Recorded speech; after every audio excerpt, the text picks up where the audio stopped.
Les initiatives publiques locales pour un développement durable en 2 minutes. Les objectifs du développement durable, c'est quoi? Les 17 objectifs du développement durable ou ODD ont été adoptés en 2015 par l'ensemble des 193 États membres de l'Organisation des Nations Unies dans le cadre du programme de développement durable à l'horizon 2030, définissant un plan sur 15 ans visant à réaliser ces objectifs. En septembre 2019, la France s'est dotée d'une feuille de route qui a vocation à définir les enjeux prioritaires et la trajectoire de leur mise en œuvre. Les ODD couvrent différents enjeux: le climat, la biodiversité, l'énergie, l'eau, mais aussi entre autres la pauvreté, la santé, l'égalité des genres et la croissance économique. Au niveau européen, l'horizon d'action a été fixé à 2050 par la Commission européenne, avec le Pacte vert pour l'Europe, une stratégie de croissance ayant pour objectif principal la neutralité climatique du continent.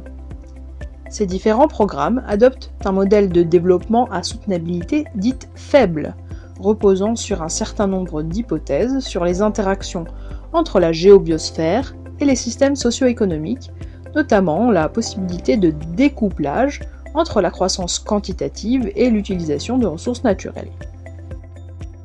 Les développements durables, pour ou contre quoi? La Commission internationale de stratigraphie devrait statuer cet été sur l'adoption d'une nouvelle époque géologique, l'Anthropocène, caractérisée par une intensification de l'activité de l'espèce humaine qui devient une force géophysique, source de bouleversements majeurs tels que le changement climatique, dû à l'intensification de l'effet de serre depuis la révolution industrielle, induite par les émissions de gaz à effet de serre, des activités anthropiques.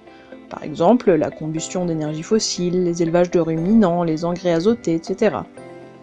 L'érosion de la biodiversité également, définie comme la variété de la vie sur Terre, qui est causée par l'interaction entre différents facteurs comme la perte et la fragmentation des habitats, la surexploitation, les espèces invasives, les changements climatiques et les pollutions.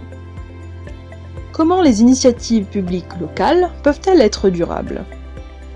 Certes, face à des dynamiques environnementales globales, les réponses locales n'auront pas d'effet perceptible indépendamment des autres territoires sur la planète. En revanche, il est possible de définir et d'analyser des actions locales qui visent à s'adapter aux changements en cours, en limitant les conséquences à cette même échelle, tout en participant à l'atténuation des causes à l'échelle globale. Les territoires peuvent par exemple soutenir des initiatives favorisant les pratiques d'agroécologie et de proximité, avec une série de bénéfices identifiés pour le développement économique et l'emploi, comme des exploitations moins intensives mais à l'équilibre financier, une distribution et une transformation locale génératrice d'activités, une qualité esthétique des paysages pouvant soutenir l'écotourisme, une qualité fonctionnelle des paysages pour protéger les écosystèmes et se protéger des crues, une qualité de l'eau et de l'air protégeant la santé, évitant les coûts de traitement et source d'attractivité pour les résidents, une qualité et une sécurité de l'alimentation, également source d'attractivité. L'action publique joue ici un rôle de premier plan, sans pour autant détenir des solutions clés en main, avec au moins 2 grands défis. Le premier, c'est créer les conditions favorables pour que des initiatives diverses et complémentaires puissent voir le jour et devenir pérennes. L'efficacité de l'action publique dépendra de sa capacité à entrer en relation avec une diversité de parties prenantes et de métiers, ainsi que de l'inventivité des solutions d'appui et de financement qui peuvent être très divers. Et deuxièmement, veiller à la cohérence et à l'efficacité des solutions soutenues et leur suivi.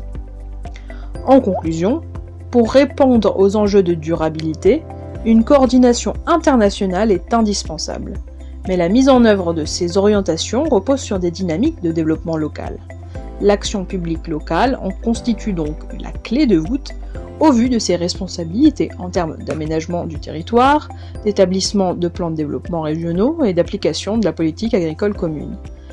L'approche holistique des phénomènes, couplée à l'observation et l'évaluation au cours de l'action, permettent de bricoler, par essai-erreur, et piloter à vue une démarche de transition durable à l'échelle d'un territoire.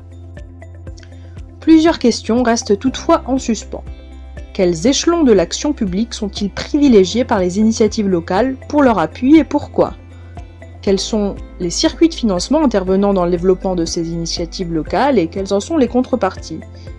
Quelles alliances l'action publique locale peuvent-elles former avec la recherche afin de faciliter le suivi d'une transition durable?